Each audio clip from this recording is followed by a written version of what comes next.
Hi everyone, welcome to chapter 2.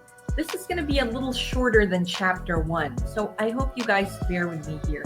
I'm trying to see if my pacing is okay, any grammatical errors or anything that I need to fix, because it's really different once I hear it versus once I just read it. So I hope you guys can comment what you like, what you don't like, any suggestions you want to do. I'd be very open to them. So yeah, I hope you guys also watched or listened to chapter 1, because we introduce our characters there, the werewolves, Caleb, Leah, and everyone else, of course. So yeah, and I'm very excited about this book because it's going to be about a big girl. I'm a big girl too, but I'm making this girl be a little bigger. Bigger than Stella. Stella, who's in Care Package Mate, is supposed to be a size 16, 18. This girl's going to be a size 20. Alright, so yeah, and Gus likes them big. So enjoy everyone, and let's get to it. Chapter 2. A girl named Rose. She felt like a stuffed chicken. Everything tasted so good. Wolves truly was a luxury resort. Even the pillows felt good. The room was beautiful, the height of extravagance. She can't believe she was now at the Wolves Resort. When this opportunity presented itself, it felt like the answer to all her prayers. She jumped without thinking. The last of her savings were spent in pillows, her 3 costumes, a new deck of cards, and gas to get here. There was no turning back. Even the storm was not a deterrent to get her to Wolves. Well, it was, but she braved the roads, nonetheless, in her rickety van. Rose got to her tent. It was a peculiar tent. The shape looked like it was taken from a Renaissance fair, but there were extra shiny gauzy fabric added, stars painted all around. She entered the tent. It was actually spacious. There was a low round table with pillows to sit in at the center of the tent. Everything in her tent looked so new and beautiful. There was 2 low side tables on either side of the tent. When she opened one, it contained a credit card console, receipts, and paper. The other side of the desk seemed to be a storage cabinet. It had a lock so she could leave things there. She planned to put more finishing touches soon. She noticed her bag was in the cabinet. She checked if her things were intact. They were. And it was free from pee. Her deck of cards, her old e-tablet, and her notebook was all the most important things she needed. Her card decks were her latest deck and were the most presentable ones. The old deck she bought from a second-hand store was in her van. It was not in a very good state. Her e-tablet needed to be replaced. It hardly connected to her social media apps. Well, at least it still picked up Wi-Fi. Her e-tablet was 10 years old and was her window to the wider world. Her notebooks contained all the information about aura, cards, divination she's learned over the years. It was thick and in a sorry state, but she could still read it. Rose settled on a pillow and started to study her notes. She had to be prepared when a paying client came in. Memorization came low in her list of skill, but she can't spew whatever was in her head. She had to use astro terms for her clients to believe her. An hour later, Gus came by. "I got you your own e-tablet. This is exclusively for resort use," he said as he handed her an e-tablet. One like the one he used in the room upstairs. She accepted the new rose gold tablet. It was thin, had a sleek black screen. She opened it. "The apps in there are pre-programmed," he added. "You cannot add to the apps. It'll give you announcements, notification if something's happening, rates of all the amenities you can share to your clients, and you can order food from any of the restaurants in the resort, and it will be delivered to wherever you and the tablet is." Rose swiped and explored the tablet. It had everything about the resort. Each app was an aspect of the resort, including its own calendar. There were human events and exclusive supernatural events. The exclusive events are open to you because of your witch blood. You can attend them if you wish, Gus said. She's never been invited to anything exclusive before. She hardly was even invited to birthday parties. Thanks. Oh, before I forget, accounting is asking for a deposit for the tablet, but they aren't asking for a deposit for the tent. Mariah's gift to you. She left a deposit just for you. You'll also have to pick up your card from the accountings and releasing office. Card? She frowned. It's like a savings debit card, but exclusively for Wolves Resort and casinos. All your income is wirelessly transmitted into the card, and you can use it to pay for things in the resort. You can also withdraw money with any of the ATM machines. Once you log into your console, it can show you how much you have earned and what perks the card has. Since Rose had very little in terms of money, she never had an ATM or a debit card. She's going to treasure this. She definitely can't wait to get to accounting. You'll also be issued a set of calling cards with the Wolves logo as per contract, Gus added. Rose's contract stated she was going to be full-time at Wolves for 2 years. That meant she can't read cards for other establishment. She was exclusive to Wolves. Given what perks they offered her, she jumped at a chance. She was going to thank Aunt Mariah every day for 2 years. This contract was too good to be true.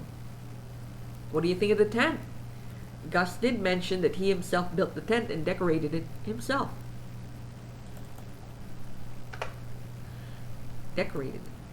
It's wonderful. Better than I could have dreamed of. Did Aunt Mariah have a tent? Gus opened the tent flap and pointed to a store that was under construction. She used to occupy that store over there. It had a back room where she read the cards. The front was where she sold a lot of nice goods from the trade. You know, like crystals, charms, that sort of thing. It looked like it was going to be a jewelry store. I hope one day I'd have my own store too. For now I'm very grateful for the tent and everything that comes with it. Mariah said to treat you right and make sure you are properly welcome. I thought the buffet in the room was welcome enough. She patted her belly, which was protesting from so much food in such a short time. Gus laughed. Lady, you don't know what buffet means, do you? That spread in the room is just the wolf's quick snack. I'll pick you up after work. I'll show you what buffets are supposed to be like. I don't get off work until 3 in the morning. Because they catered to both humans and supernatural, her tent time was 3 in the afternoon up to 3 in the morning. She had 2 break times, one for dinner and one at midnight. Don't eat too much. I'll show you the cavern. There was an almost ominous way when he said cavern. She shivered. What could this mysterious cavern be? Should she let a werewolf bring her to this cave? In the end, she knew she was going with a gorgeous wolf. It was her curious self. Was it? She was naturally curious. She was also attracted to the wrong men. Wolves like Gus were friendly enough, but they wouldn't look at someone like her as a partner in life. Rose told herself to be grateful for her contract and not screw this up. There was no turning back now. All her money was spent to get here. She even had to borrow a bit. Her new life here had to be better than back home. She was tired of hand-to-mouth existence. She spent a bit of time roaming the plaza. It was big, very open, and surrounded by shops of all kinds. There were coffee shops, small restaurants as well. The map in her e-tablet told her that the larger restaurants and fast food joints were all in the garden. They had to go past the casino or use another entrance to get there. At least she knew some comfort food options. Cafeteria was underneath the plaza, and there was special employees access that led to the underground city. It had a large cafeteria for the staff as well as locker rooms and lounges. After her exploration, she went to the comfort rooms to use the commode and wash up. It was a lounge complete with mouthwash, powder, perfume, and anything a girl might need. She put on makeup, made sure her skirt and top looked decent. At 3 in the afternoon, she plugged in the fairy lights that circled the tent and opened her tent flap. People, both humans and supernaturals, were curious. They came near and she bade them welcome for a reading. The first day was over. Overall, she had 5 card readings, 7 aura readings, and 10 inquiries.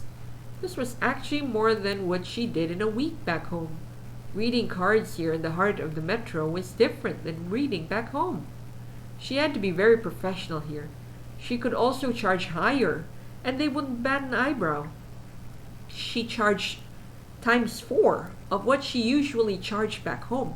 Mariah was the one who helped her with pricing herself. She sent Rose an email of how the price was supposed to be in her first year and then her second year.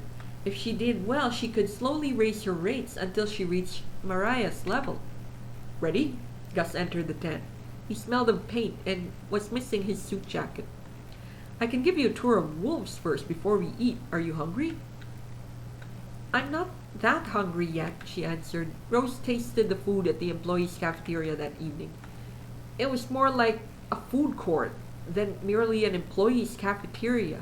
There were 4 concessionaires who gave them anything they wanted to eat. Rose sat beside a lady who was a concierge at the Simeons.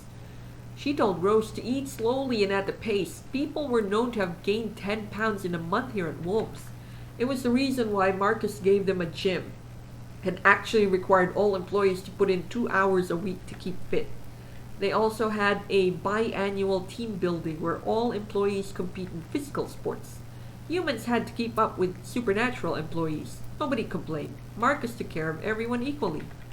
I hope you brought your walking shoes. If you don't, I'll have the golf cart around or the electric trike if you want. Rose figured she could work up an appetite. I brought my rubber slippers. They're comfortable for long walks. Gus first brought her around the plaza, showing her the best shops in which catered to the supernatural set.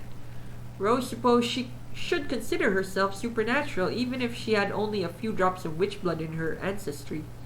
It was only day 1 and she felt like she belonged here already. Gus introduced her to some of the pack members who were around. They then toured the shops at Wolves, an exclusive mall that enveloped the plaza. The casinos were next, but Rose was not interested in casinos. She wanted to keep her money and hopefully buy a place of her own. Behind the shops in the casino was a long garden with restaurants scattered in it. There were 2 big spas that operate here, which were separate from the spa that operated in the shops and at the Simeon. There was bars, there was also gyms. At the end of the garden there was a small water park.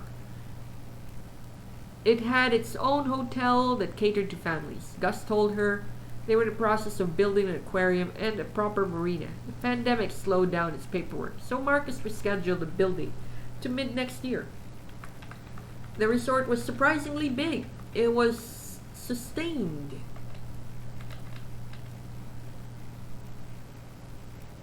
The Wolves Resort was surprisingly big. It was situated in the reclaimed area where all major casinos of Metro Manila operated. They wanted this place to light up like the Vegas Strip. If it wasn't pandemic, this place would be lit up like the sun. It didn't at the end.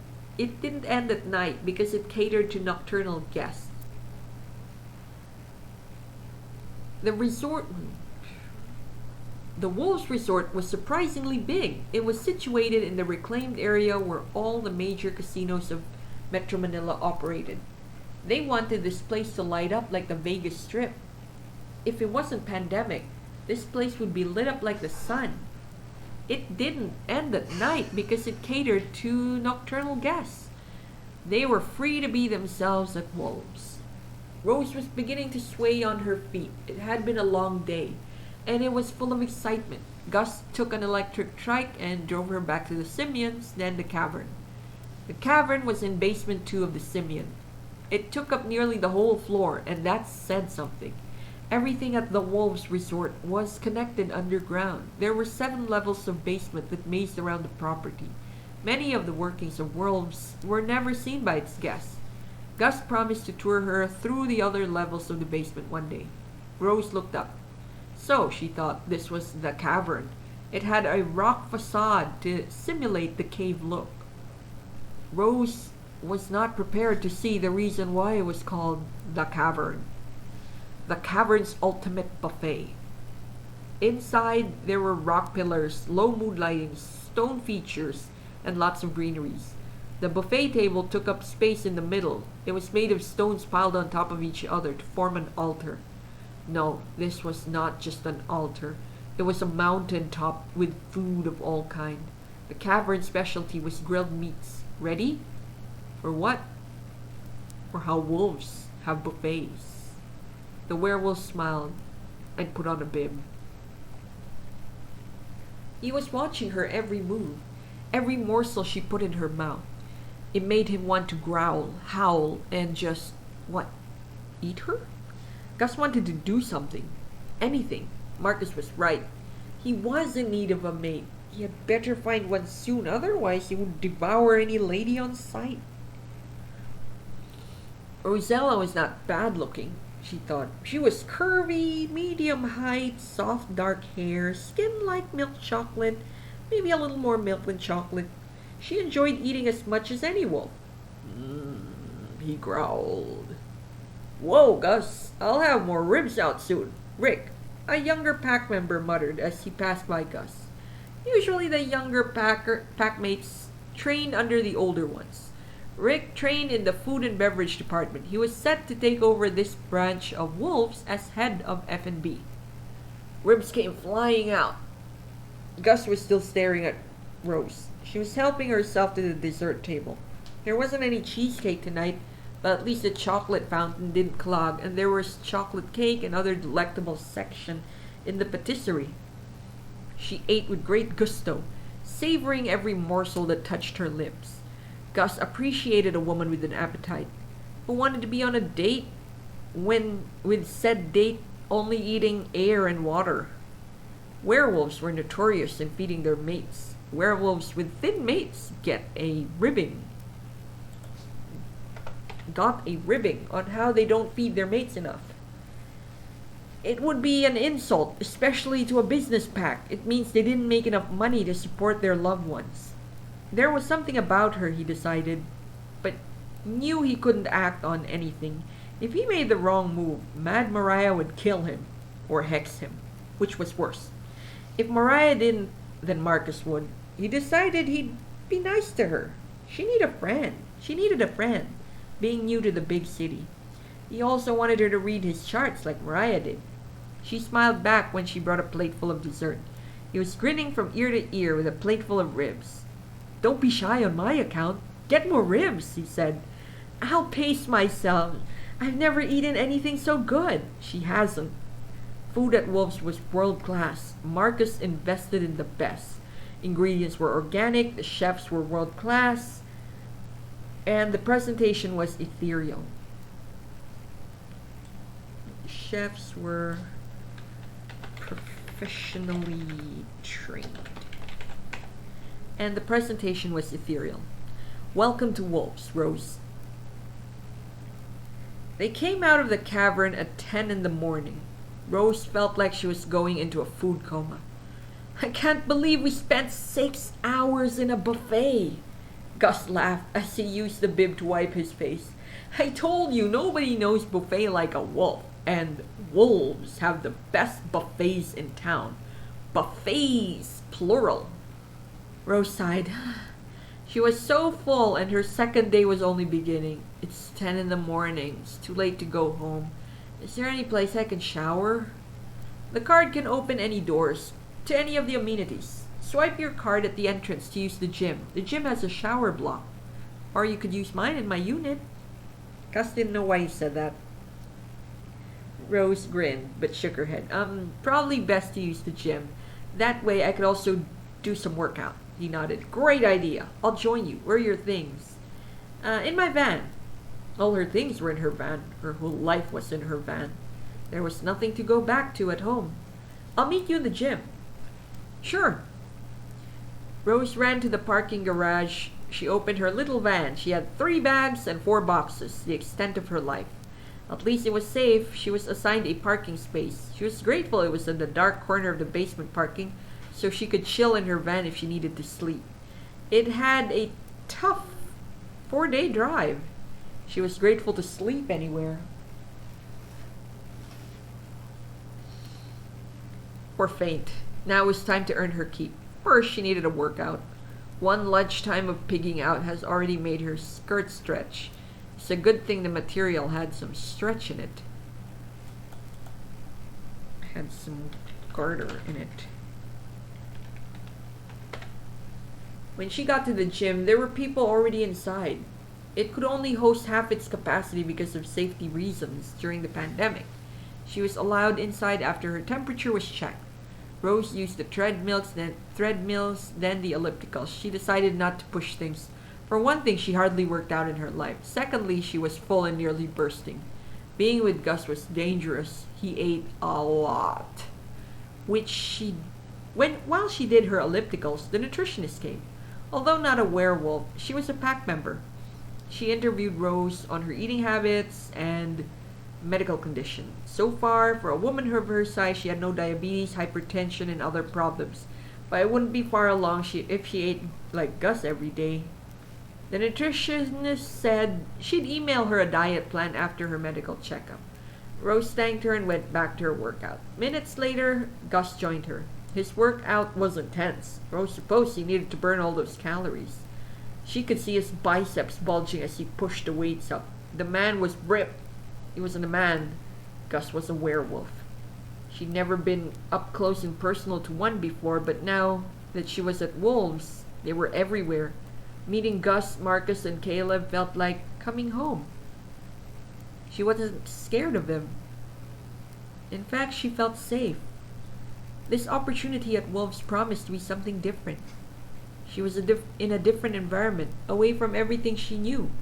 An opportunity like this never fell to just about anybody's lap. Aunt Mariah's gift was incredible. She'd forever be grateful. Now Rose had to make it or break it. She only had 2 years to prove that she could make it. Aunt Mariah had given her a big boost by getting her this gig. She was not gonna blow it. End of chapter 2.